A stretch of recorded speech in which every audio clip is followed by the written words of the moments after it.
تانگشان ایک شہر تھا موزے تنگ کے دور میں، وہاں زلزلہ آیا، پورا شہر زمین بوس ہو گیا، پوری دنیا نے چین کو امداد کی پیشکش کی، موزے تنگ نے یہ کہہ کر امداد لینے سے انکار کر دیا کہ قدرت نے یہ آفت چین پر اتاری ہے، لہذا اسے برداشت بھی چین ہی کرے گا۔ اور انہوں نے مینج پتہ کیسے کیا؟ انہوں نے پورے ملک میں اعلان کرا دیا کہ جو اپنے مصیبت زدہ بھائیوں کی مدد کرنا چاہتے ہیں وہ اپنا نام لکھوا دیں۔ لوگوں نے اپنے نام لکھوا دیے، حکومت نے ایک ایک مصیبت زدہ خاندان کو پکڑا، اسے ریل کا ٹکٹ دیا کہ تم فلاں صوبے کے فلاں شہر کے فلاں محلے میں فلاں گلی میں فلاں صاحب رہتے ہیں، تم ان کے پاس چلے جاؤ، تم ان کے پاس چلے جاؤ، تم ان کے پاس چلے جاؤ۔ وہ لوگ تمہارے نان نفقے کے ذمہ دار ہوں گے، 3 مہینے تک جو ہے نا وہ تمہیں کھانا پینا بھی دیں گے، تمہارا بندوبست کریں گے۔ اور حکومت نے اعلان کر دیا، لوگوں نے اپنے خرچے پر، ایک چینی نے، ایک فرد نے کیا خریدا؟ ایک سریا، ایک بالٹی بجری، ایک بالٹی سیمنٹ، اور اپنے خرچے پر تانگشن پہنچا دیا۔ 3 مہینوں کے بعد تانگشن اپنی بنیادوں پہ تیار تھا کڑا نہیں۔ مصیبت آئی ہے، مینج کی ہے، یہ نہیں ہے پوری دنیا میں کشکول لے کے پھر رہے ہیں۔ تو یہ لیڈرشپ ہوتی ہے جو قوموں کو قوم بناتی ہے۔ یہ قائد اعظم تھا جنہوں نے یہ، اب بھی کوئی لیڈرشپ آئے گی تو یہ بات بنے گی۔ مسئلہ کچھ نہیں ہے، ریسورسز سارے ہیں۔ جو ہانڈی بنانے کے لیے چیزیں ہوتی ہیں نا، کہتے ہیں جی اس میں سالن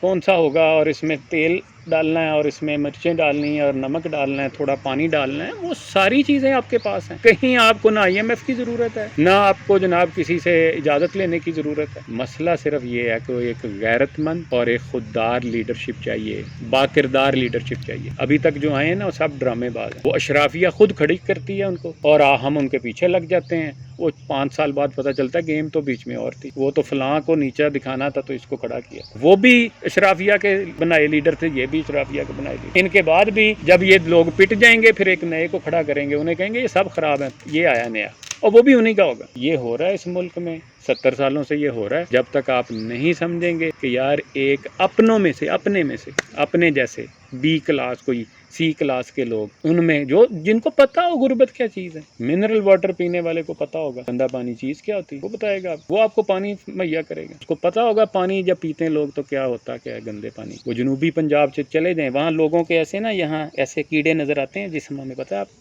گندے پانی کی پی۔ ان کی بات کبھی کی ہے کہ اسمبلی میں کسی نے؟ آپ میں سے ایک ایک بندہ بڑا امپورٹنٹ ہے، ہر فرد ہے ملت کے مقدر کا ستارہ۔ ممکن ہے آپ میں سے کوئی قائد اعظم بیٹھا ہو، میں مذاق نہیں کر رہا، ممکن ہے آپ میں سے کوئی طیب اردگان ہو، اس سے بھی کئی اختلاف کر سکتے ہیں، لیکن کم از کم کیا ہے، وہ اپنے ملک کے ساتھ مخلص ہے، اس نے آئین کی بالادستی قائم کی ہے اپنے ملک، اس نے کر کے دکھایا تو لوگ اس کے لیے ٹینکوں کے آگے لیٹے ہیں نا۔